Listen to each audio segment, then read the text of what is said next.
నమస్కారం గురుగారు. శ్రీమాత్రే నమః. రాబోయే ఏపీ రాజకీయాల్లో ఎలాంటి మార్పులు మనం చూడబోతాం? ముందుగా ప్రేక్షకులందరికీ శ్రీమాత్రే నమః, శ్రీ గురుభ్యో నమః. జ్ఞానినాంనపి చేతాంసి దేవి భగవతి సా బలాయ కృష్ణమోహాయ మహామాయ ప్రయశ్చతి. రాష్ట్ర రాజకీయాలు ఏపీలో చూసుకుంటే గనక గ్రహ సంచారాన్ని బట్టే చెప్తున్నానమ్మా. గ్రహ సంచారాన్ని బట్టి చూస్తే గనక ఏపీ రాష్ట్ర రాజకీయ భవిష్యత్తు చాలా మార్పులు చెందే అవకాశం ఉంది. ఎలాంటి మార్పులు గురుగారు? ఎలాంటి మార్పులు అంటే ఇప్పుడున్నటువంటి వ్యక్తులు ఎవరైతే ఉన్నారో సొంత పార్టీ నుండి మరొక పార్టీలోకి జంప్ అయ్యేటటువంటి అవకాశం, భిన్న అభిప్రాయాలు ఏర్పడి పార్టీ మధ్య చీలికలు ఏర్పడము, డబ్బు పరంగా కానీ ప్రజల పరంగా కానీ వ్యక్తిగత పరంగా కానీ విమర్శలు రావడం, ఇలా చూసుకుంటూ పోతే గనక ఏపీ రాష్ట్ర రాజకీయ భవిష్యత్ అనేటటువంటిది చాలా పెను మార్పులతో కూడుకొని ఉన్నటువంటిది అని చెప్పవచ్చు. ఎందుకంటే గతంలో కూడా చూసుకుంటే గనక తెలుగుదేశం పార్టీ నుండి వైఎస్ఆర్ పార్టీలోకి జంప్ అయినటువంటి వాళ్ళు గొప్ప గొప్ప నాయకులు ఎంతోమంది మనం చూసాము.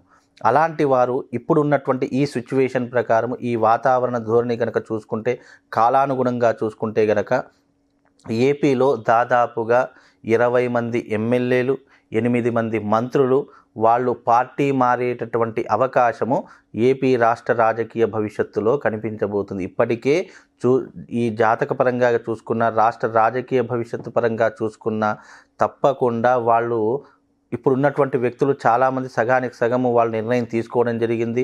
మారుదామనేటటువంటి సిచ్యువేషన్లు కూడా ఏర్పడడం జరిగింది గతంలో చూసుకుంటే. అలాంటి వాళ్ళు ఇప్పుడు రానున్న కాలంలో రాబోయేటటువంటి కరెక్ట్ ఎలక్షన్ మూమెంట్కి దాదాపుగా 2 నెలలు కానీ నెల ముందు కానీ వాళ్ళు పార్టీలు మారేటటువంటి అవకాశము చాలా అద్భుతంగా కనిపిస్తుంటుంది. ఎందుకంటే రాష్ట్ర రాజకీయాలలో చూసుకుంటే కనుక ఇప్పటికే ఎన్నో విమర్శలు వస్తున్నాయి. ఎన్నో రకాలైనటువంటి ప్రజల యొక్క వాళ్ళ ఏదైతే ప్రజల యొక్క వ్యత్యాసాలు ఉన్నాయో, ప్రజల యొక్క మన్ననలు ఉన్నాయో, ఇప్పటికీ ఆ యొక్క పదవి ఎవరికైతే ఉందో వైఎస్ జగన్మోహన్ రెడ్డి గారు కానివ్వండి, అతని అనుచరులు కానివ్వండి, ఇప్పటికే వాళ్ళ మాటలు వింటే కనుక ప్రజలు హర్షం వ్యక్తం చేస్తున్నారు. ఎన్నో రకాలుగా ఇబ్బందులు పడుతున్నారు. కొంతమంది చెప్తున్నారు, అంటే పాజిటివ్గా చెప్పే వాళ్ళు ఉంటారు, నెగిటివ్గా చెప్పేటటువంటి వాళ్ళు ఉంటారు. ఈ పాజిటివ్ నెగిటివ్ కనుక పక్కన పెడితే రాష్ట్ర రాజకీయ భవిష్యత్తు అనేటటువంటి నిర్ణయించేది కేవలం గ్రహాలు మాత్రమే. గ్రహ సంచారం అనేటటువంటిదే దేన్నైనా నిర్ణయిస్తుంది, దేన్నైనా శాసిస్తుంది. అలాంటి గ్రహ సంచారాన్ని కనుక చూసుకుంటే ఏపీ రాష్ట్ర రాజకీయ భవిష్యత్తు అనేటటువంటిది పెను మార్పులతో కూడుకొని ఉన్నది. అలాగే ఇప్పటికే ఎన్నో మంతనాలు జరుగుతున్నాయి. ఇక ఉన్న పార్టీని వదిలివేసి గెలిచే పార్టీలోకి వెళ్ళాలి. ఆ గెలిచే పార్టీ ఏది అంటే కనుక నేను చెప్తున్నాను కదా, అయితే తెలుగుదేశం పార్టీ కానీ, లేదు అంటే మన జనసేన పార్టీ, ఈ రెండిట్లో ఏదో ఒక పార్టీ. ముఖ్యంగా అయితే ఇప్పుడు ఉన్నటువంటి సిచ్యువేషన్ ప్రకారంగా చూసుకుంటే పవన్ కళ్యాణ్ గారు నిజంగా అతను రాష్ట్ర రాజకీయాల వైపు పూర్తి అవగాహన చూపెట్టినా కానీ, రాష్ట్ర రాజకీయ భవిష్యత్తును పూర్తిగా అవగాహన చేసుకున్న, ఇటు కొన్ని రోజులు సినిమా ఇండస్ట్రీని దూరం పెట్టి రాష్ట్ర రాజకీయాల వైపు వచ్చిన ఎన్నో రకాలైనటువంటి మార్పులు చేకూరుతాయి. ఎన్నో రకాలైన ప్రజలకు ఒక భరోసా, ప్రజలకు ఒక ఆశ అనేటటువంటిది తప్పకుండా కలిగి పవన్ కళ్యాణ్ గారు సీఎం అయ్యేటటువంటి లక్షణాలు ఉన్నాయి.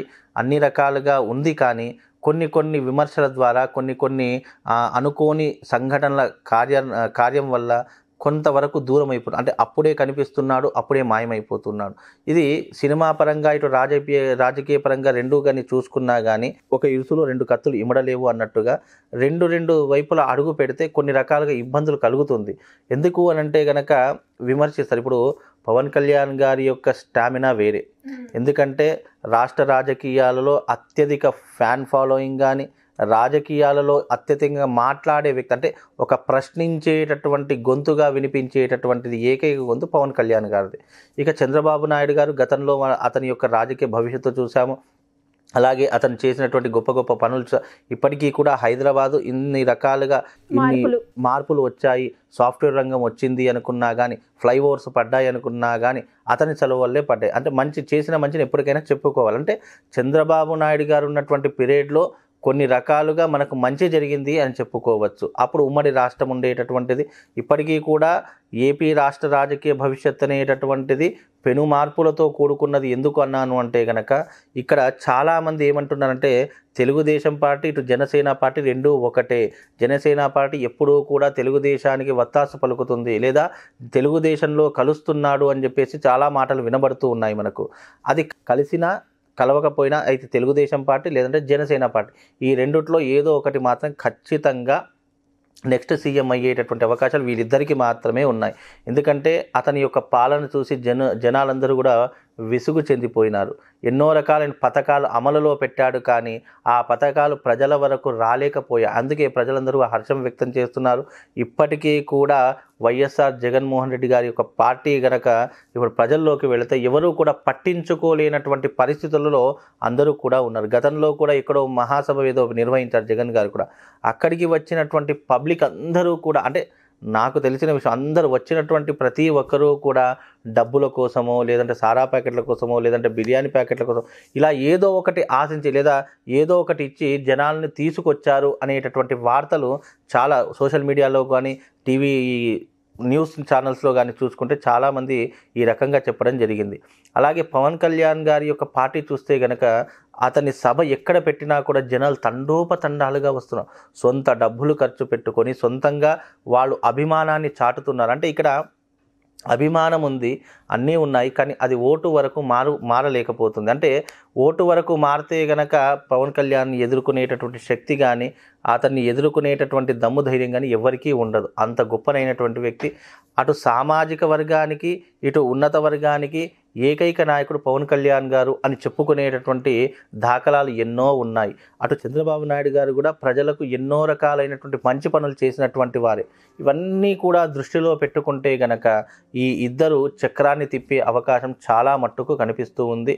అది రాబోయేటటువంటి కాలంలో ఆ భగవంతుడు నిర్ణయిస్తాడు. ఎందుకంటే ప్రజలు ఎప్పుడు ఎటువైపు ఉంటారో, ప్రజలు ఎప్పుడు ఎటువైపు మగ్గు చూపుతారో ఎవ్వరికీ తెలియలేనటువంటి సిచ్యువేషన్. ఎందుకంటే లాస్ట్ మూమెంట్లో కూడా మార్పులు చెందేటటువంటి అవకాశాలు రాష్ట్ర రాజకీయ భవిష్యత్తులో ఎన్నో చూసాము.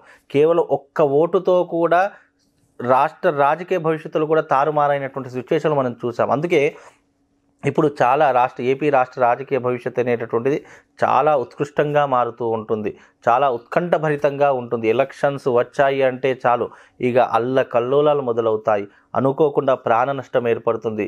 అలాగే ఏపీ రాష్ట్ర రాజకీయాల్లో 144 సెక్షన్ కూడా వచ్చేటటువంటి అవకాశాలు ఎక్కువగా ఉంటూ ఉంటాయి. ఎందుకంటే ఇప్పుడున్నటువంటి ఈ కలియుగంలో రాష్ట్ర రాజకీయ భవిష్యత్తు కనుక చూసుకున్నట్టయితే నిజంగా చెప్తున్నాను కదా, ఏదో ఒక ఇబ్బందులు ఏదో ఒక అనర్థాలు జరిగేటటువంటి అవకాశము రాష్ట్ర రాజకీయ భవిష్యత్తులో ఏపీలో అందులోనూ చాలా అద్భుతంగా కనిపిస్తాయి. ఎందుకంటే ఇప్పుడున్నటువంటి ఈ సిచ్యువేషన్ని తట్టుకోవడము అని అంటే కనుక రాష్ట్ర రాజకీయాల్లో చాలా పెనుమార్పులు సంభవిస్తాయి.